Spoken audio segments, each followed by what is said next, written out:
Therizhandur அர்-ரஹீமிய்யா Arabic கல்லூரி. உங்கள் ஆண் பிள்ளைகள் 7 ஆண்டுகளில் ஆலிம் பட்டத்துடன் பிகாம், பிபிஏ, பிஏ டிகிரிகளும் பெற்று சிறந்த ஆலிமாக வெளிவர இன்றே தொடர்பு கொள்ளுங்கள். அல்ஹம்துலில்லாஹில் முவஃபிகில் முஈன் வஸ்ஸலாத்து வஸ்ஸலாமு அலா சய்யிதினா முஹம்மதின் ஸாதிகில் அமீன் வஅலா ஆலிஹி வஸஹ்பிஹி அஜ்மஈன் வமன் தபிஅஹும் பிஇஹ்சானின் இலா யௌமித்தீன். அம்மா பஅத்.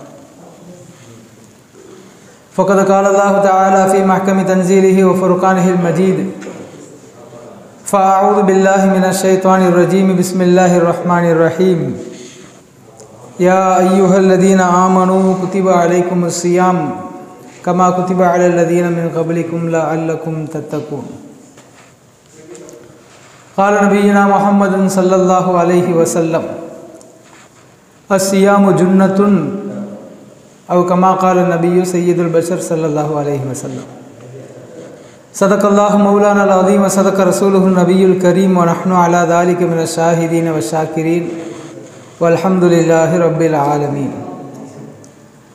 அளவற்ற அருளாளனும் நிகரற்ற அன்புடையோனுமாகிய எல்லாம் வல்ல அல்லாஹுவின் திருப்பெயர் உச்சரித்து என் உரையை துவக்கம் செய்கிறேன். உலகில் உண்டாகும் சர்வ புகழும் அல்லாஹ் ஒருவனையே சேரட்டுமாக. அவனது சாந்தியும் சமாதானமும் கருணையும் ஈடற்றமும் அகிலத்தின் அருட்கொடையாய் வந்துதித்த அண்ணல் எம்பெருமான் ரசூலுல்லாஹி ஸல்லல்லாஹு அலைஹி வஸல்லம் அன்னவர்கள் மீதும், அன்னாரின் வழிநடந்த உத்தம சத்திய சஹாபாக்கள், தாபிஈன்கள், தபஉ தாபிஈன்கள், நாதாக்கள், நல்லவர்கள், அவுலியாக்கள், இமாம்கள், குறிப்பாக சிறப்பான இச்சபையில் ஒன்று சேர்ந்திருக்கக்கூடிய மேலும் வரவிருக்கக்கூடிய நம் அனைவர் மீதும் அனைவர் குடும்பத்தார் மீதும் என்றென்றும் நிறைவாக நிலவட்டுமாக. ஆமீன். அன்பிற்கும் இறைவனின் திருப்பொருத்தத்திற்கும் தகுதியான சகோதரர்களே, ஜமாத்தார்களே, எல்லாம் வல்ல அல்லாஹுவின் பேருபகாரம் கண்மணி நாயகம் ஸல்லல்லாஹு அலைஹி வஸல்லம் அவர்களின் உம்மத்தில் நம்மை பிறக்கச் செய்து அல்லாஹ்வின் உத்தரவுகளை, நபி ஸல்லல்லாஹு அலைஹி வஸல்லம் அவர்களின் நடைமுறைகளை தெரிந்து கொள்ளக்கூடிய சபையில் மீண்டும் நம்மை ஒருங்கிணைத்திருக்கிறான். பேசுகின்ற கேட்கின்ற விஷயங்களின் பிரகாரம் வாழ்க்கையை அமைத்து கொள்ள வேண்டும் என்பதை ஆரம்ப உபதேசமாக எனக்கும் உங்களுக்கும் கூறி, எதிர்வரக்கூடிய ரமலான் குறித்த சில முக்கிய தகவல்களை, முன் தயாரிப்புகளை பற்றி இந்த வார ஜும்ஆவிலே நாம் தெரிந்து கொள்ளவிருக்கிறோம். அன்பிற்குரியவர்களே, ரமலான் மாதத்தின் கண்ணியங்கள் நம்முடைய மனதில் நீங்காத வண்ணம் அவற்றை நாம் தெரிந்து வைத்திருக்கிறோம். ரமலானை எப்படி கண்ணியப்படுத்த வேண்டும் என்பதையும் நாம் அறிந்திருக்கிறோம். என்றாலும் கூட சில தகவல்களை நினைவூட்டல்களாக நாம் தெரிந்து கொள்ள வேண்டியிருக்கிறது. சில நடைமுறைகளையும், நாம் ரமலான் மாதத்தில் செய்கிற சில தவறுகளையும் திருத்தி கொள்ள வேண்டியது நம்மின் மீது இக்காலத்திற்கு தேவையான ஒரு கடமை என்று நான் கருதுகிறேன்.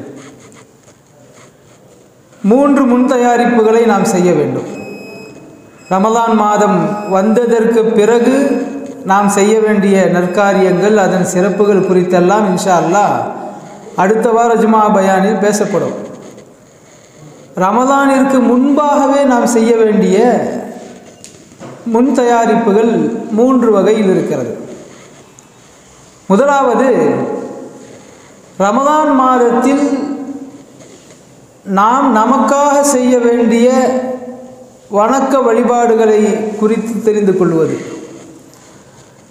இரண்டாவது, ரமலான் மாதத்தில் நமது குடும்பத்தார் வணக்க வழிபாடுகள் செய்வதற்கு தேவையான அம்சங்கள் குறித்து நாம் தெரிந்து கொள்வது.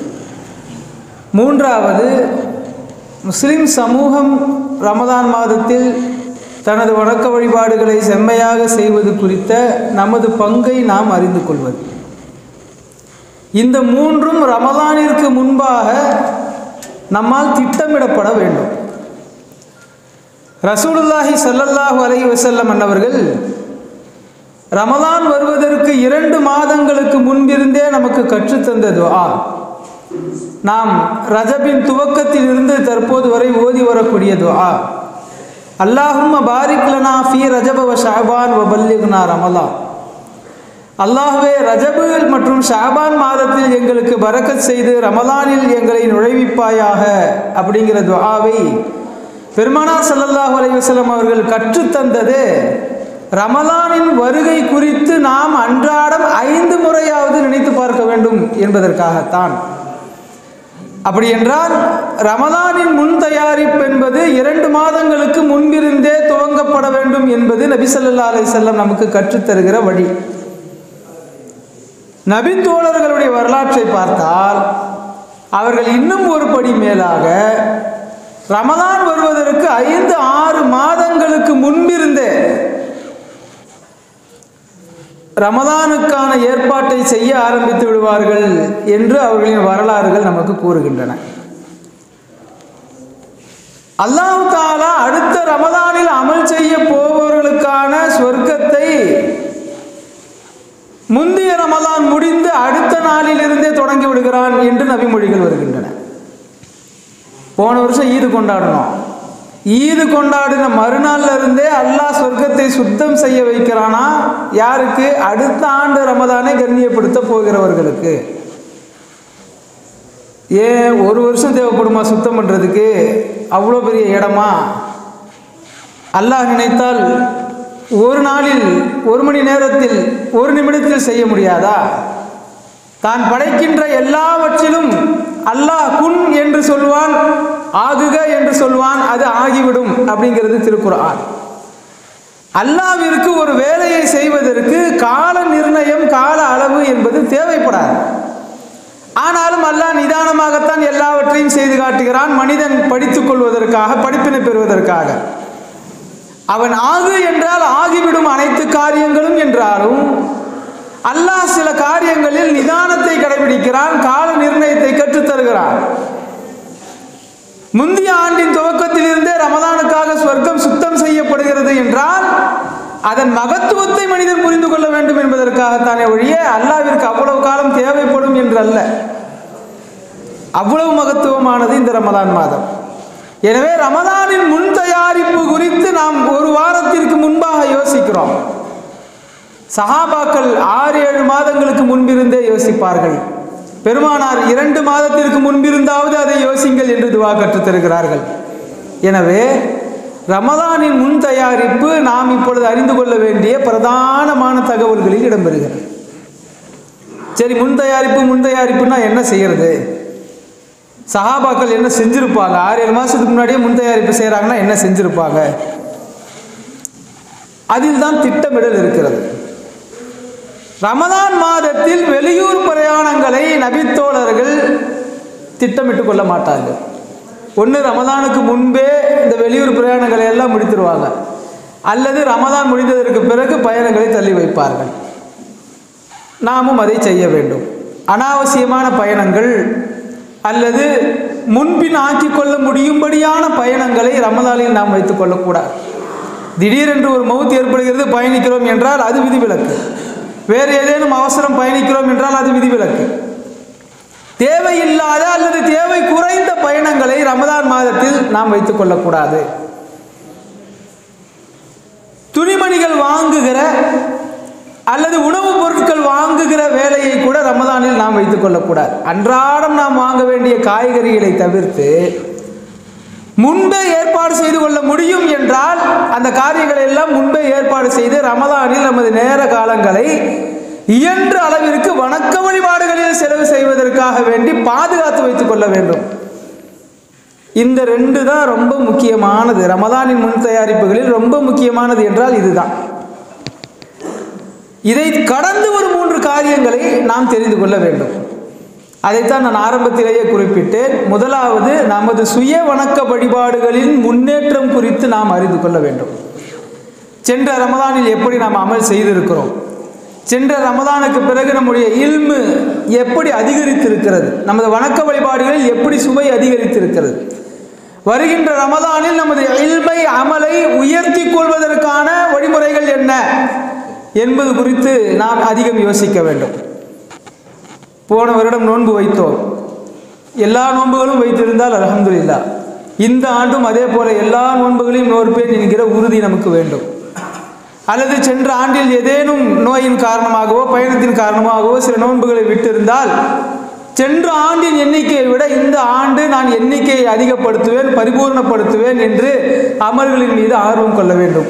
அதிலும் குறிப்பாக நோன்பு விஷயத்தில் நமக்கு எல்லையற்ற தியாக உணர்ச்சி நமக்கு வேண்டும். ஏனென்றால் அல்லாஹ்வின் கிருபையில் இன்றைக்கும் முஸ்லிம் சமூகம் ரமதான் மாதம் வந்துவிட்டால் நோன்பு வைப்பதை பாரமாக கருதுவதே இல்லை.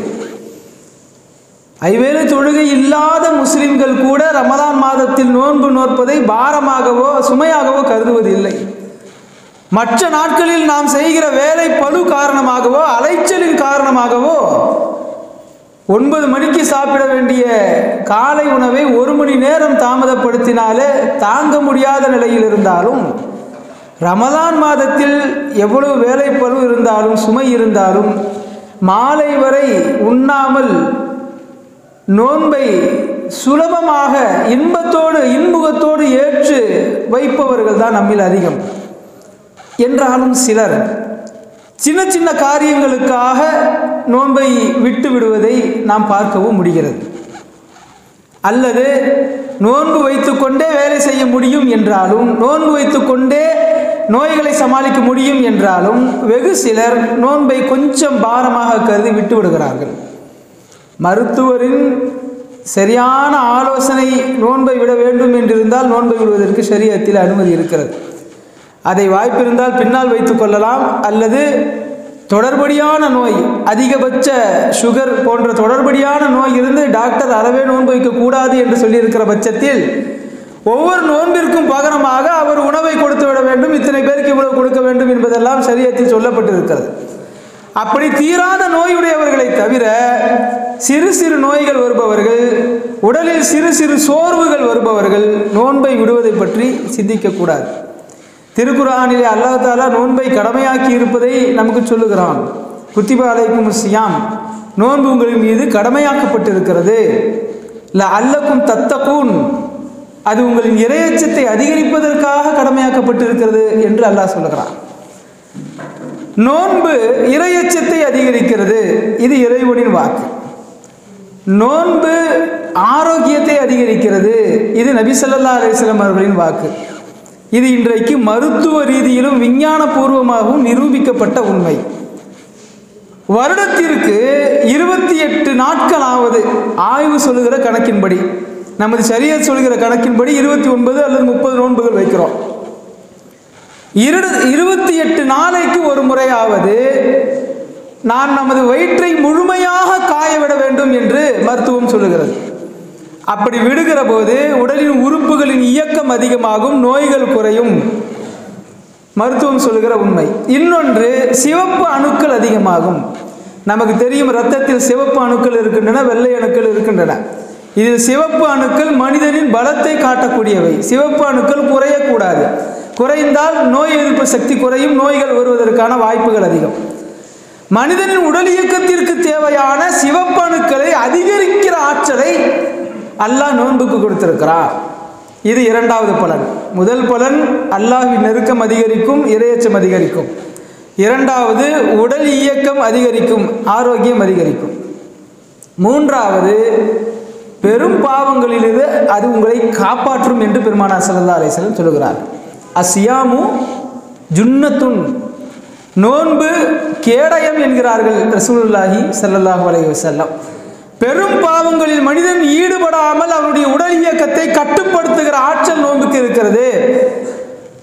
நோன்பு வைக்காமல் எப்போதும் போல உண்டு கொண்டிருப்பவன் உடலில் பாவம் செய்கிற கொழுப்பை அதிகப்படுத்திக் கொள்ளுகிறான். பெரும்பாவங்களின் பால் அது அவனை இழுத்து சென்றுவிடும்.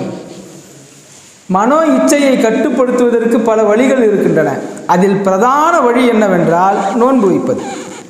இதை இன்னொரு நபி மொழி மூலம் நாம் உறுதிப்படுத்திக் கொள்ள முடியும். கண்மணி நாயகம் ஸல்லல்லாஹு அலைஹி வஸல்லம் சொன்னார்கள், மனிஸ்ததா மின்குமுல் பாஅத ஃபல்யதஸவ்வஜ், யார் உங்களில் வாலிப வயதை ஒரு பெண்ணை திருமணம் செய்து அவளை வாழ வைக்க முடியும்படியான உடல் ரீதியான பலமும் பொருளாதார ரீதியான பலமும் கொண்டிருக்கிறாரோ அவர் திருமணம் செய்து கொள்ளட்டும். அப்படி திருமணம் செய்து கொள்ளக்கூடிய எண்ணம் இல்லை என்றால், வசதி வாய்ப்பு இல்லை என்றால் நோன்பு நோற்கட்டும் என்றார்கள் பெருமானார் ஸல்லல்லாஹு அலைஹி வஸல்லம். ஏன் நோன்பு சொன்னாங்க? ஒரு இளைஞன் அவனுக்கு ஆற்றல் இருக்கிறது, திருமணம் செய்து கொள்ள முடியும் என்றால் திருமணம் செய்து கொள்ளட்டும். இல்லை இப்போதைக்கு திருமணம் வேண்டாம், ஆற்றல் இருக்கிறது ஆனாலும் பொருளாதாரம் தேவைப்படுகிறது என்று உங்களில் ஒருவர் கருதினால் அவர் நோன்பு நோற்கட்டும் என்று சொன்னார்கள். கல்யாணம் செய்ய முடியாதவர்களுக்கு நோன்பு இணைக்கப்படுவதன் பின்னணி என்னவென்றால், அவன் திருமணம் செய்யாமல் இருக்கிற காலகட்டத்தில் அவனின் மனோ இச்சை அதிகரித்து உடல் தேவைக்காக ஹராமான வழியில் சென்று விடக்கூடாது. அப்படி அவனுக்கு இச்சை கட்டுக்குள் இருக்க வேண்டும் என்றால் நோன்பு வைக்கட்டும் என்று பெருமானார் ஸல்லல்லாஹு அலைஹி வஸல்லம் சொன்னார்கள். அப்படி என்றால் நோன்பிற்கு மூன்றாவது பலன் மனோ இச்சையை கட்டுப்படுத்தி பெரும்பாவங்களின்பால் நமது உள்ளம் சென்று விடாமல் இருக்கக்கூடிய தடுப்பணையாக அது இருப்பதால் தான் நோன்பு என்பது கேடயம் என்று பெருமானார் ஸல்லல்லாஹு அலைஹி வஸல்லம் அவர்கள் சொல்லியிருக்கிறார்கள். இது முதல் பங்கு. ரமதான் மாதத்தில் நமது அமல்களை அதிகரித்துக் கொள்வதற்கு வெறும் நோன்பை மட்டும் நான் விரிவாக பேசியிருக்கிறேன். இது அல்லாமல் தான தர்மங்கள் அது நிறைய நாம் செய்கிறோம். அது அல்லாமல் திருக்குர்ஆன் ஓதுதல், திக்ரு திலாவத்துகள் செய்தல், எல்லா அமல்களையும் நமக்கு எதில் பிரியமோ அந்த அமலை அதிகப்படுத்த வேண்டும். ஒவ்வொருத்தருக்கும் ஒவ்வொரு அமல் மேலே பிரியம் இருக்கும். சில பேர் பார்த்தீங்கன்னா நஃபிலான சுன்னத்தான தொழுகை தொழுதுகிட்டே இருப்பாங்க. சில பேர் பார்த்தீங்கன்னா உட்காந்து திக்ரு செஞ்சுக்கிட்டே இருப்பாங்க, தஸ்பீஹ் உருட்டிக்கிட்டே இருப்பாங்க. சில நபர்கள் அடுத்தவர்களுக்கு உணவளிக்கிறது, அடுத்தவர்களுடைய தேவை தீர்ப்பது, இதில் ரொம்ப கவனமாக இருப்பார்கள். எல்லோரும் தொழுகையை கடமையாக தொழ வேண்டும். மற்ற நேரங்களில் சுன்னத்தான நஃபிலான அமல்களை யாருக்கு எதில் பிரியமோ அவர் அதில் அதிகமாக ஈடுபடட்டும் என்கிற தத்துவ ரீதியில் தான் அல்லாஹ் அமல்களை நமக்கு செய்வதற்கு வலியுறுத்தி இருக்கிறார். சில பேருக்கு தொழுகிறது கஷ்டமாக இருக்கும், ஆனால் பார்த்தீங்கன்னா திக்ரு திலாவத்தை அதிகமாக செய்வாங்க, குர்ஆன் ஓதிக்கிட்டே இருப்பாங்க. சில பேர் இதெல்லாம் குறைவாக இருந்தாலும் வெளியே மற்றவங்களுக்கு உணவு கொடுக்கறது, மற்றவங்களுடைய தேவை தீர்க்கிறது, மற்றவங்க குடும்ப பிரச்சனையை பார்த்து ஆலோசனை செய்கிறது, இந்த மாதிரி இருப்பாங்க. எனவே நமக்கு எதில் பிரியம் அதிகமோ அதில் நாம் அதிகமாக ஈடுபட வேண்டும். சுருக்கமாக சொன்னால் இத்தனை நாட்கள் நாம் செய்கிற அமல்களை விட ரமதானில் நமக்கு ஏதாவது ஒரு ரீதியில் நம்முடைய இல்ம அதிகரிக்கணும், நம்முடைய அமல்களை ருசிகரமானதாக மாற்றணுங்கிற எண்ணம் நமக்கு இருந்துக்கிட்டே இருக்கும். இன்றைக்கு காலையில் ஒரு பெண்மணி ஃபோன் பண்ணாங்க. ஃபோன் செய்து 43 வயது, திருநெல்வேலி மாவட்டத்தை சேர்ந்த பெண். அவங்க சொன்னாங்க, எனக்காக துவா செய்யுங்க, ரொம்ப எனக்கு ஒரு ஆசை இருக்குது அப்படின்னாங்க. பொதுவாக ஃபோன் செய்து நம்மள்கிட்ட பேசுகிறவங்க குடும்பத்தில் பிரச்சனை இருக்குது, மகன் ஒழுங்காக இருக்க மாட்டேங்கிறான், சம்பாதிக்க மாட்டேங்கிறான், அல்லது படிக்க மாட்டேங்கிறான், அல்லது பசங்களோடு சேர்ந்து ஊர் சுற்றுறான், அல்லது கணவர் குடிகாரராக இருக்கிறாரு, இப்படிலாம் நிறைய பேசுவாங்க. ஆனால் அந்த அம்மா சொன்னது எனக்கு ஆச்சரியமாக இருந்துச்சு. 43 வயசாகுது, நான் கொஞ்சம் கொஞ்சமாக என்னுடைய குடும்ப வேலைகளெல்லாம் செஞ்சு கொண்டே கஷ்டப்பட்டு 10 ஜுஸு மனப்பாடம் பண்ணிட்டேன்றாங்க. 43 வயசாகுது, 10 ஜுஸு குர்ஆன் நான் மனப்பாடம் பண்ணிட்டேன், இன்னும் 20 ஜுஸு இருக்குது, எனக்காக நீங்கள் துவா செய்யுங்க, சீக்கிரத்தில் நான் அதை முடிக்கணும் அப்படின்னு சொல்லி ஒரு பெண்மணி கேட்குறாங்க. உஸ்தாதுகிட்ட நேரடியாக முறையாக படிக்கலை, குடும்பத்திற்குள் சென்று குழந்தை குட்டிகளை பெற்றெடுத்து அவர்களும் படிக்கிற வயசுக்கு வந்துட்டாங்க. நம்ம வீட்டு குடும்ப பெண்களை அந்த இடத்தில் வைத்து யோசித்து பாருங்கள். குடும்ப வேலைகளையே சரியாக செய்யாமல் எத்தனையோ குடும்பத்தில் இன்றைக்கி பிரச்சனைகள் இருக்குது. ஆனால் தன்னுடைய கடமைகளை எல்லாம் சரிவர செய்து முடித்துவிட்டு திருக்குர்ஆனை மனனம் செய்கிற மிக பாரமான ஒரு முயற்சியில் அவர்கள் இருக்கிறார். இது ரொம்ப சாதாரண நினைக்கக்கூடாது. திருக்குர்ஆனை ஓதுவது என்பதே மிகச்சிரமம். திருக்குர்ஆனை மனனம் செய்வதற்கு இளம் வயதில் மனப்பாட சக்தி பூரணமாக உள்ள வயதில் பிள்ளைகளை சேர்த்து 3 முதல் 4 ஆண்டுகளில் மனனம் செய்து முடித்தால் அது மிக பெரும் சாதனை என்று கொண்டாடி கொண்டிருக்கக்கூடிய தருணத்தில் ஒரு பெண்மணி தனக்குரிய வேலைப்பளுகளுக்கு மத்தியிலும் இதை சாத்தியப்படுத்தி இருக்கிறார் என்பதை எனக்கு நினைத்து ஆச்சரியமாக இருக்கிறது. நாமும் குர்ஆனை மனப்பாடம் செஞ்சவங்க தான், நமக்கே ஆச்சரியமாக இருக்குது. எப்படி சாத்தியம், எப்படி ஒரு பெண்மணினால் இது முடியும்? நம்மளை விட பெண்களுக்கு வேலைகள் அதிகம், உடல் ஆரோக்கியம் குறைவாக இருக்கும், மாதம் அவங்களுக்கு உண்டான அந்த நாட்களும் வரும். இது எல்லாம் கடந்து ஒரு பெண்மணியினால் இது எப்படி சாத்தியம்? ரொம்ப ஆச்சரியமாக இருக்கிறது. திருக்குர்ஆனில் அல்லாஹ் தஆலா சொல்வான் இல்லையா, இந்த திருக்குர்ஆனை முதலில் நாம் ஒரு மலையின் மீது இறக்கி வைக்கலாம் என்று நினைத்தோம். லவ் அன்ஸல்னா ஹாதல் குர்ஆன அலா ஜபலின், திருக்குர்ஆனில் அல்லாஹ் சொல்கிறான் நபி ஸல்லல்லாஹு அலைஹி வஸல்லம் இடத்துல, இந்த திருக்குர்ஆனை ஒரு பெரும் மலையின் மீது இறக்கி வைத்தால் லரஐதஹு ஹாஷியன் முத்தஸத்திஅன் மின் ஹஷியத்தில்லாஹ், அந்த குர்ஆனின் பாரம் தாங்காமல் அச்சத்தினால் அது உடைந்து சுக்குநூறாக போவதை நீங்கள் பார்ப்பீர்கள் என்று அல்லாஹ் நபி ஸல்லல்லாஹு அலைஹி வஸல்லம் அவர்களுக்கு திருக்குர்ஆனிலே சொல்லுகிறான். திருக்குர்ஆனை சுமப்பது இன்னும் அவ்வளவு சுலபமான காரியம் இல்லை. திருக்குர்ஆனை மனிதன் சுமப்பதற்கு முன்னால் நாம் மற்ற நிறைய பொருட்களிடத்தில் இதை கேட்டோம். திருக்குர்ஆனை ஏற்றுக்க சொல்லி பூமிகளிடத்தில் கேட்டோம், வானங்களிடத்தில் கேட்டோம். குர்ஆனை நான் தாங்குவதா, அது என்னால் முடியாது, என் சக்திக்கு அப்பாற்பட்டது என்று அவைகளெல்லாம் சொன்ன பிறகுதான் மனிதனிடத்தில் நாம் சொன்னோம், இதை தாங்குகிறாயா? மனிதன் சொன்னால் நான் இதை தாங்கிக் கொள்ளுகிறேன்.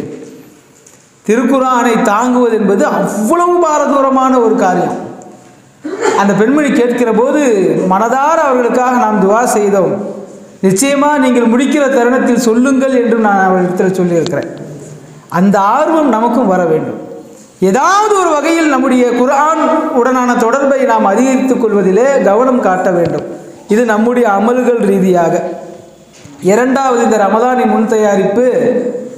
நம்முடைய குடும்பத்தாரும் இந்த ரமதானில் வணக்க வழிபாடுகள் செய்வதற்குண்டான முயற்சிகளில் நாம் இறங்கணும். அதில் பல வகை இருக்குது. இந்த ரமதான் மாதத்தில் எந்த விதமான பொருட்களும் இல்லை என்று சொல்லாத அளவிற்கு நாம் மளிகை சாமான்கள் விஷயத்தில், செலவு செய்கிற விஷயத்தில் தாராளமாக செலவு செய்யணும். துணிமணிக்கு கேட்டால் குறைஞ்ச அமௌண்ட்டு கொடுக்கறது, அல்லது விலை கம்மியான துணிகளை எடுத்து கொடுக்கறது, கஞ்சத்தனப்படுறது ரமதானில் அறவே கூடாது. அது உண்ணுகிற வகையில் இருந்தாலும், உடுத்துகிற வகையில் இருந்தாலும், எந்த வகையில் இருந்தாலும் ரமதானில் நாம் செய்கிற ஒவ்வொரு செலவும் பன்மடங்காக திரும்பி நமக்கே வரும். ரமதானில் செய்கிற செலவுகள் எதுவுமே செலவுகளே கிடையாது, அவை அனைத்தும் முதலீடுகள். நம்பிக்கையோடு நீங்கள் முதலீடு செய்தால் நிச்சயம் இது பன்மடங்காக உங்களுக்கு திரும்பி வந்தே தீரும். இது ஏமாற்றுக்கார மனிதனுடைய திட்டம் இல்லை, அல்லாஹ்வின் திட்டம். எனவே ரமதானில் அதிகமாக நமது குடும்பத்தாருக்காக நாம் செலவு செய்யணும். இரண்டாவது, ரமதானில் நம்முடைய குடும்ப பெண்கள் பிள்ளைகளும் வணக்க வழிபாடுகள் செய்கிறதுக்கு நாம் வழிவிடணும். நிறைய குடும்பத்தில் இந்த பிரச்சனைகள் இருக்குது. ரமதான் மாதத்தில் கூட அவங்களுக்கு வழிவிடாமல் நமக்கு தேவையான எல்லா வேலைகளையும் அவங்கள்ட்டே வாங்க. இது ஒரு பழக்கமாகவே இருக்கிறது. கணவனுக்கு மனைவி எல்லா வேலைகளையும் செய்து கொடுக்க வேண்டும் என்று பெருமானார் பிரியப்பட்டார்கள், ஆனால் கடமையாக்கலை.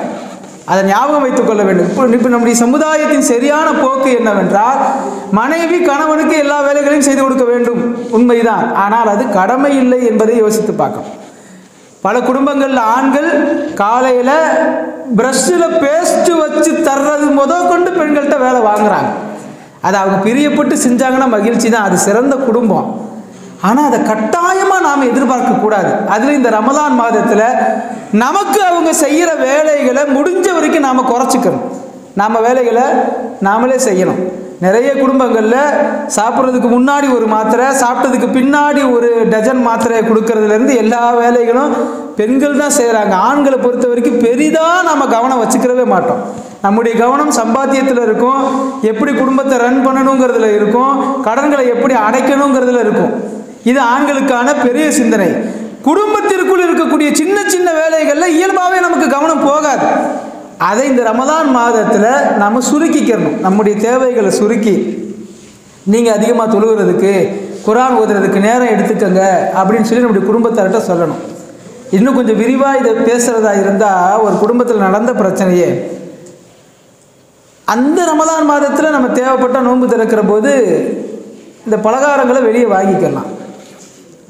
ஒரு குடும்பத்தில் நடந்த பிரச்சனை, அவங்க சொன்னாங்க, என்னுடைய கணவர் வீட்டிலேயே வடை போட சொல்கிறாங்க, சரி போடுறதா போட்டு தான் தர்றோம், ஆனால் அதுக்கு 2-2.5 மணி நேரத்துக்கு மேலே ஆகிடுது செலவு.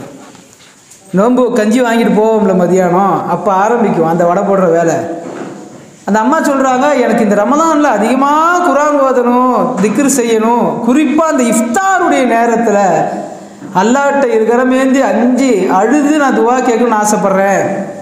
ஆனால் இருகரமேந்தி அழுக வேண்டிய அந்த நேரத்தில் வடை சட்டி முன்னாடி வடை போடுற வேலை, அதுவும் சுட சுட தான் வேணும்னு சொல்லிட்டு இஃப்தார் நேரத்தில் தான் சுட சொல்லி சொல்கிறாரு என் கணவர்.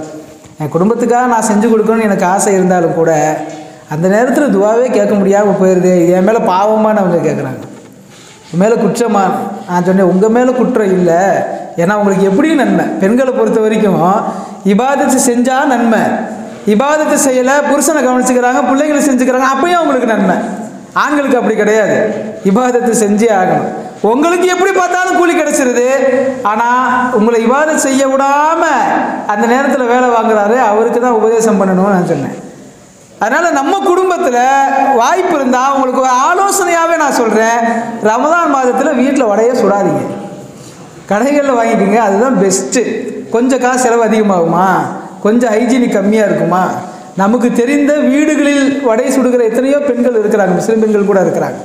அங்கே நாம் வாங்கிக்கிட்டோம்னா கொஞ்சம் அதிகமாக காசு செலவாகும், ஆனால் நிறைய நேரங்களை இபாதத்து என்கிற வளையத்திற்குள் கொண்டு வருவதற்கு நமக்கு அது சிறந்த யுக்தியாக இருக்கும். அதை நான் ஒரு ஆலோசனையாக உங்களுக்கு சொல்கிறேன். இதெல்லாம் போய் ஜும்மாவில் பேசிக்கிட்டு இருக்கணுமா அப்படின்னு நீங்கள் நினைக்கலாம். ஆனால் பெருமானார் ஸல்லல்லாஹு அலைஹி வஸல்லம் அவர்கள் சொல்லுகிறார்கள், மக்ரிப் பாங்கு சொல்வதற்கு 5 நிமிடத்திற்கு முன்னால் அந்த இறுதி நேரத்தில் யார் துவா கேட்கிறாரோ அந்த துவாவிற்கு அல்லாஹ் பதிலளித்தே தீருவான். அந்த துவா மறுக்கப்படுறதே கிடையாது. பெரும் பாவியாக இருந்தாலும் அந்த நேரத்தில் கேட்கப்படுகிற துவாக்கு அல்லாஹ் நிச்சயம் பதிலளிப்பான். அந்த பதில் 2 வகையில் இருக்கலாம். ஒன்று, அவர் கேட்டதே அல்லாஹ் கொடுத்துருவான், அல்லது கேட்டதை விட சிறந்ததை கொடுப்பான், கொஞ்சம் தாமதமாகும். அப்போ எவ்வளோ புனிதமான நேரம் இல்லை அந்த 5 மணி. அது நான் ரமலானுக்கு முன்னே, ரமலானில் சொல்லலை, ரமலான் அல்லாத காலங்களிலேயும் மக்ரிபுக்கு முன்னாடி உள்ள நேரங்களில் நான் சொல்கிறேன். இதுவே ரமலான் என்றால் குறிப்பிட்டு சொல்கிறார்கள் பெருமானார் ஸல்லல்லாஹு அலைஹி வஸல்லம், நோன்பு வைத்து தொண்டையெல்லாம் காய்ந்து வாயெல்லாம் வறண்டு போய் நோன்பு திறப்பதற்கு முன்னால் அடியான் ஓதுகிற துஆ, அந்த துஆ ஓதுகிற போது அவனது பிடரிக்கு மிக அருகாமையில் வந்து மலக்குமார்கள் அவன் கேட்கிற, அவன் பேசுகிற ஒவ்வொரு வார்த்தைக்கும் ஆமீன் சொல்லிக் கொண்டே அமர்ந்திருப்பார்கள். அந்த இஃப்தார் நேரத்தில் அதிகமாக துவா கேளுங்கன்னு சொல்றதுக்கு காரணமும் இதுதான். அந்த நேரத்தில் தேவையில்லாத பேச்சுக்களை, அடுத்தவங்களுடைய குறைகளை, அடுத்தவங்களை சாப விடுறத நீங்க செய்யாதீங்கன்னு சொல்றதுக்கு காரணமும் இதுதான். ஏன்னா அதுக்கும் மலக்குமார்கள் ஆமீன் சொல்லி தான் உட்காந்துருப்பாங்க. எனவே ரொம்ப புனிதமான அந்த 5 நிமிஷம், அதை நீங்கள் சாதாரணமான ஒரு காரியங்களுக்காக செலவழிச்சிடக்கூடாதுங்கிறதுக்காக நாம் அந்த நேரங்களில் முழுமையாக பெண்கள் இபாதத் செய்கிறதுக்கு விட்டுறணும். இன்னொரு ஆலோசனை, வாய்ப்பு இருந்தால் இரவு நேரத்திலேயே சமைத்து வைத்து விட்டு அதை நீங்கள் சஹருக்கு சாப்பிடுங்க. ஏன்னா பல குடும்பங்களில் எனக்கு சுட சுட இருந்தால் தான் சாப்பிட முடியும் அப்படின்ட்டு 2 மணிக்கு எந்திரிச்சு மனைவியை பிள்ளைகளை வேலை வாங்குறாங்க. இதெல்லாம் தவறுன்னு நான் சொல்லவே இல்லை, நம்முடைய அமல்களை ருசி கூட்டுறதுக்காக சொல்லப்படுகிற ஆலோசனை தான். வாய்ப்பு இருந்தால் நைட்டே நீங்கள் செஞ்சு வச்சு முடிச்சுட்டு எழுந்து சாப்பிடுவதற்கான வேலையை மட்டும் பாருங்கள். பல பெண்கள் புலம்புகிறார்கள், நாங்கள் அந்த நேரத்தில் எழுந்திருச்சு சமைச்சு அதை எடுத்து வச்சு எல்லாரும் எழுப்பி விட்டு அவங்களுக்கு பரிமாறி முடிச்சு நாங்கள் சாப்பிட்டு முடிச்சுட்டு தஹஜ்ஜுத் தொழுகலாம் துவா கேட்கலாம் திரும்பினா மோதினார் பாகு சொல்லிடுறார். எங்களுக்கு தஹஜ்ஜுத் நேரம் கிடைக்கவே மாட்டேங்குது, நேரம் கிடைச்சும் அந்த நேரத்தில் தொழுக துவா கேட்கறதுக்கு நேரம் கிடைக்க மாட்டேங்குது அப்படிங்கிறாங்க. அதனால் வாய்ப்பு இருந்தால் நம்முடைய ருசியை அந்த மாதத்தில் குறைச்சிக்கிட்டு, நம்முடைய தேவைகளை நாம் குறைச்சிக்கிட்டு அவங்க விசாலமாக இபாதத் வணக்க வழிபாடுகள் செய்கிறதுக்கு நம்ம நேரம் அளிக்கணும். நபி ஸல்லல்லாஹு அலைஹி வஸல்லம் இந்த தஹஜ்ஜுடைய சிறப்பை பற்றி நிறைய சொல்லியிருக்கிறாங்க. இன்னைக்கு சொன்ன இஃப்தாருடைய நேரத்தில் கேட்கப்படுகிற துவாக்களை விட தஹஜ்ஜுத் நேரத்தில் கேட்கப்படுகிற துவாக்கள் வெகு சீக்கிரமாக கபூலாகும். திருக்குர்ஆனில் அல்லாஹ் சொல்கிறான், வமினல் லைலி ஃபதஹஜ்ஜத் பிஹி நாஃபிலத்தல் லக். யாருக்கு? பெருமானார் ஸல்லல்லாஹு அலைஹி வஸல்லம் அவர்களுக்கு சொன்னார், நபியே நாயகமே, நீங்கள் சுபுவுக்கு முன்னால் உள்ள அந்த தஹஜ்ஜுடைய நேரத்தில் நஃபில் தொழுகுங்கள், அதற்கு பிறகு என்னிடத்தில் கேளுங்கள் என்று சொல்கிறான். தொழுகிறது நபி ஸல்லல்லாஹு அலைஹி வஸல்லம் அவர்கள் நஃபிலான தொழுகை. எந்த நபியை பார்த்து இரவு முழுக்க நின்று தொழுகிறீர்களே, வேண்டாம், இரவின் ஒரு பகுதியை மட்டும் தொழுகுங்கள் என்று அல்லாஹ் இபாதத்தை பெருமானாருக்கு கட்டுப்படுத்தி கொடுத்தான். கம்மியா இபாதத் செஞ்சுக்கிட்டு இருந்தவங்களுக்கு அதிகமாக செய்யுங்கன்னு சொல்லல, இரவு முழுக்க நின்று தொழுது வழங்கி கொண்டிருந்தவர்களுக்கு பாதி இரவு தொழுவுங்க, அல்லது 3 பங்கிட்டு அதை 1 பங்கு தொழுவுங்க, மீதியெல்லாம் தூங்குங்க நான் பெருமானார் ஸல்லல்லாஹு அலைஹி வஸல்லம். அந்த நாயகத்திற்கு அல்லாஹ் சொல்லுகிறான், தஹஜ்ஜுத் நேரத்தில் எழுந்து நஃபில் தொழுவுங்கள், அப்புறம் துவா கேளுங்க. அப்படின்னா அது எவ்வளவு மகத்தான நேரமாக இருக்கும். யூசுப் அலைஹிஸ்ஸலாம் அவருடைய சம்பவம் நமக்கு தெரியும். அது நீண்ட நெடிய சம்பவம். அந்த 11 சகோதரர்கள் சூழ்ச்சி செஞ்சாங்க. யூசுப் நபியை கொண்டு போய் ஒரு கிணத்துல போட்டாங்க. அவங்கள வேற ஒரு நாட்டில் இருந்த அரசர்கிட்ட கொண்டு போய் சேரும்படி அல்லாஹ் செஞ்சா. அங்கே போய் இருந்தாங்க. பல சோதனைகள் வந்தது. வாலிப வயதை கடந்து கடைசியில் அவங்களுடைய அறிவு திறனால் அரசருக்கு முன்னால் உணவு மந்திரியாகவே நியமிக்கப்பட்டார்கள் இல்லையா? இதற்கு பின்னால் அவர்களுடைய சகோதரர்கள் பஞ்சம் வறுமை ஏற்பட்டு இவங்கள்ட்ட உணவு கேட்குறாங்க. ஹசானாலேருந்து எடுத்து கொடுக்குறாங்க. நம்முடைய சகோதரர்கள் தாங்கிறதெல்லாம் கண்டுபிடிக்கிறாங்க. அதுக்கப்புறம் அவங்க அத்தை அம்மா எல்லாம் ஒன்று சேர்ந்தாங்க இல்லையா? அப்போது அவங்க சொன்னாங்க, அந்த 11 சகோதரர்களும் தன்னுடைய தந்தை இடத்துல, யா அபானா இஸ்தக்ஃபிர்லனா துனூபனா இன்னா குன்னா ஹாத்திஈன், நாங்கள் உங்களுக்கு பெரிய தவறு செஞ்சுட்டோம். சின்ன வயசுலேயே யூசுஃபை உங்கள்கிட்ட இருந்து பிரிச்சுட்டோம். நிறைய பாவங்கள் செஞ்சுட்டோம். எங்களெல்லாம் நீங்கள் மன்னிச்சிருங்கன்னு அந்த 11 சகோதரர்கள் பாவ மன்னிப்பு கேட்டப்போ உடனே அவங்க சொல்லியிருக்கலாம், பரவாயில்லப்பா ஏதோ அந்த நேரத்தில் செஞ்சுட்டீங்க பண்ணிட்டீங்க, நான் அவங்கள மன்னிச்சிட்டேன்னு சொல்லியிருக்கலாம். ஆனால் அவங்க சொன்ன வாசகத்தை அல்லாஹ் குர்ஆனில் சொல்கிறான், சௌஃபா அஸ்தக்ஃபிர் லக்கும் ரப்பி இன்னஹு ஹுவல் கஃபூருர் ரஹீம். பாவ மன்னிப்பு கேட்குறாங்க, மன்னிச்சிட்டேன் அல்லது மன்னிக்கலைங்கிறத அப்பயே சொல்லிடலாம். ஆனால் சீக்கிரத்தில் உங்கள்கிட்ட நான் பாவ மன்னிப்பு உங்களுக்காக நான் அல்லாஹ்விட்ட கேட்குறேன் அப்படின்னு அவங்க சொன்னாங்க அப்படின்னு திருக்குர்ஆனின் வசனம். அந்த வசனத்திற்கு விளக்க உரை எழுதக்கூடிய முஃபஸ்ஸிர்கள் சொல்லுகிறார்கள், அந்த நேரத்திலேயே உங்களை நான் மன்னித்து விட்டேன், அல்லாஹ்விடத்தில் மன்னிப்பு கேட்கிறேன் இப்படிலாம் சொல்லாமல் வெகு சீக்கிரத்தில் உங்களுக்காக மன்னிப்பு கேட்குறேன்னு ஏன் சொன்னாங்க அப்படின்னா, இந்த பேச்சுவார்த்தை இந்த உரையாடல் நடந்தது இஷாவிற்கு பின்னுள்ள நேரம். இஷாவுக்கு பிறகுள்ள நேரத்தில் அவங்க மன்னிப்பு கேட்குறாங்க, அத்தா மன்னிச்சிருங்க நாங்கள்லாம் தப்பு பண்ணிட்டோம். அவங்க வெகு சீக்கிரத்தில் உங்கள்கிட்ட நான் மன்னிப்பு கேட்குறேன்னு ஏன் சொன்னாங்கன்னா, அடுத்த தஹஜ்ஜுத் நேரத்தில் உங்களுக்காக நான் என் ரப்பிட்ட மன்னிப்பு கேட்குறேன் அப்படின்னு அதுக்கு அர்த்தம் அப்படின்னு முஃபஸ்ஸிர்கள் சொல்லுகிறாங்க. அப்படி என்றால் ஒரு நபி கேட்கக்கூடிய துவா, ஒரு அடியான் தன்னுடைய பாவத்தை உணர்ந்து அல்லாஹ்விடத்திலே பாவ மன்னிப்பு கேட்டால் அல்லாஹ் தன்னுடைய 70,000க்கும் மேற்பட்ட திரைகளை அகற்றி ஓடி உடனே மன்னித்து விட்டேன் என்று சொல்லுகிறான். ரொம்ப வருத்தப்பட்டு நம்ம பாவ மன்னிப்பு அல்லாஹ்ட்ட கேட்டோம்னா அவன் எப்படி மன்னிக்கிறான்னா, தாமதம் இல்லாமல் உடனே மன்னிக்கிறாங்கிறதுக்கு பெருமானார் ஸல்லல்லாஹு அலைஹி வஸல்லம் சொல்றாங்க, அல்லாஹ் உடனே பதறியடித்து ஓடி வருவது போல் அடியானை நான் உன்னை மன்னித்து விட்டேன் என்று சொல்லுகிறான். இங்கே பாவ மன்னிப்பு கேட்குறவங்களும் உளப்பூர்வமாக கேட்குறாங்க. பாவ மன்னிப்பு கேட்க போகிறவங்களும் ஒரு நபி, அந்த நபியுடைய மகனாரும் ஒரு நபி. எந்த நேரத்தில் வேண்டுமானாலும் அவருடைய துவா கபூலாக்கப்படலாம். அப்படிப்பட்ட உயர்ந்த அந்தஸ்தில் இருந்த ஒரு நபி நான் இப்போ கேட்குறத விட தஹஜ்ஜுத் நேரத்தில் கேட்குறேன் அப்படின்னு சொன்னாங்கன்னா அது எவ்வளோ மகத்தான ஒரு நேரம். அந்த உயர்ந்த நேரத்தை நாமும் பயன்படுத்தணும், நம்முடைய குடும்பத்தார்களும் பயன்படுத்துறதுக்கு நாம் அனுமதிக்கணும். இது இரண்டாவது பங்கு, நம்முடைய அமல்களை உயர்த்துவதற்கான முயற்சி, நம்முடைய குடும்பத்தார் வணக்க வழிபாடுகளில் ஈடுபடுவதற்காக நாம் செய்யக்கூடிய முயற்சி. மூன்றாவது, சமூகத்தில் உள்ள முஸ்லிம்கள் தங்களுடைய வணக்க வழிபாடுகளை மேம்படுத்தி கொள்ள நம்மளான முயற்சி என்ன செய்யணுமோ அதை செய்யணும். நம்மளால் என்ன செய்ய முடியும், அது ஏற்கனவே நம்முடைய மஸ்ஜித் சார்பாக மிக அழகாக நாம் செய்து கொண்டு இருக்கிறோம். சஹர் ஏற்பாடு இங்கே இருக்கிறது. ஒரு முஸ்லீம் அந்த நேரத்தில் உணவு இல்லாததால் நோன்பு வைக்காமல் போயிடக்கூடாது அப்படிங்கிறதுக்காக நாம் செய்யக்கூடிய முயற்சி. குறைந்தபட்சமாக நம்மால் எவ்வளவு தர முடியுமோ, ஒரு நாள் கஞ்சிக்கு அல்லது ஒரு நாள் சஹர் சாப்பாட்டுக்கு அல்லது அரை நாளுக்காவது நம்மளால் செய்ய முடியாமல் இருக்கவே இருக்காது. மனசு இருந்தால் நிச்சயமாக செய்ய முடியும். ஏன்னா அல்லாஹ் நம்மளை அவ்வளோ வறுமையிலலாம் வைக்கல.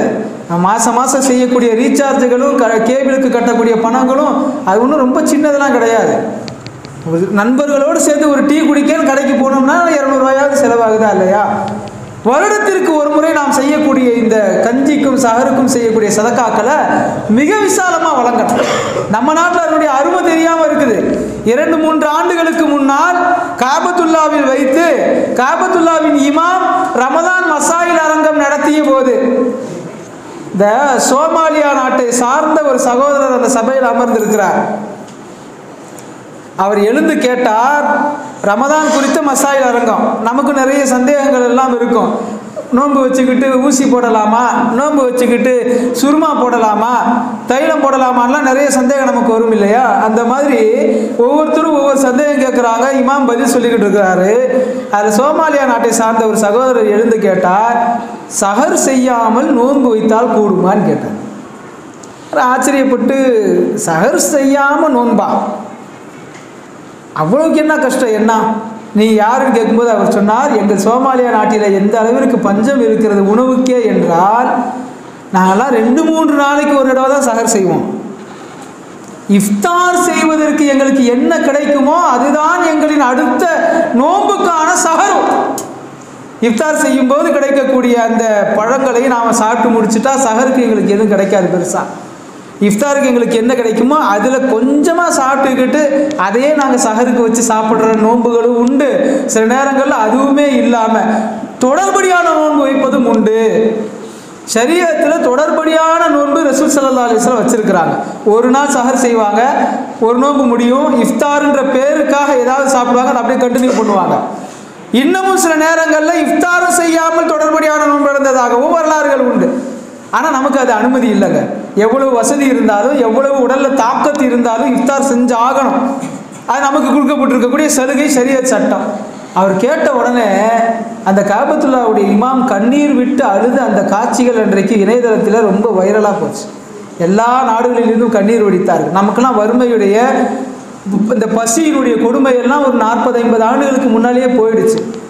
அல்லாஹ் நம்ம இன்றைக்கு நன்றாக வைத்திருக்கிறான். சோமாலியா நாட்டிலெல்லாம் இன்றைக்கு அந்த வறுமை இருக்கிறது. எனவே சமூகத்தில் யாரும் இப்படிப்பட்ட காரணங்களுக்காக நோன்பு வைக்காமல் இருந்து விடக்கூடாது. சஹர் சாப்பாடு நான் உங்களுக்கு சொல்றேன், இதுல எல்லாமே அடங்கிறோம். எத்தனையோ சமுதாயத்தில் இருக்கக்கூடிய பெரியோர்கள் தேவைப்படுகிற மாத்திரைகள் வாங்குவதற்கு காசு இல்லாமல் மாத்திரை சாப்பிட முடியல, அதனால சஹருக்கு உணவு இருந்தாலும் நோன்பு வைக்க அவங்களால முடியறதில்லை. அந்த மாதிரி இருக்கக்கூடிய பெரியோர்களுக்கான தேவைகளையும் நாம் முன்னெடுத்து தெரிந்து அவர்களுக்காக செய்ய வேண்டும். எத்தனையோ குடும்பங்களிலே ஆண் இல்லாமல் அல்லது ஆண் சம்பாதிக்காமல் அல்லது ஆண் சம்பாதித்தாலும் அவர் செய்கிற பாவங்களின் காரணமாக குடியின் காரணமாக குடும்பத்திற்கு செலவழிக்காமல் எத்தனையோ பெண்கள் குழந்தைகள் நோன்பு வைப்பதற்கு வழி இல்லாமலும் இருக்கிறார்கள். அப்படிப்பட்டவர்களை நாம் தேடி அறிந்து சமுதாயத்தில் வணக்க வழிபாடுகள் அதிகரிப்பதற்கான முயற்சியில் நம்முடைய பங்கு என்ன என்பதையும் நாம் அறிந்து செயல்பட வேண்டும். இந்த 3 பங்கையும் தரமாக நாம் செய்தால் நிச்சயம் இந்த ரமலானை பரிபூர்ணமான ரமலானாக நாம் அடைய முடியும். சுருக்கமாக, 1, நம்முடைய சுய வணக்க வழிபாடுகளில் அதிக ஆர்வமும் நேரமும் ஒதுக்குதல்.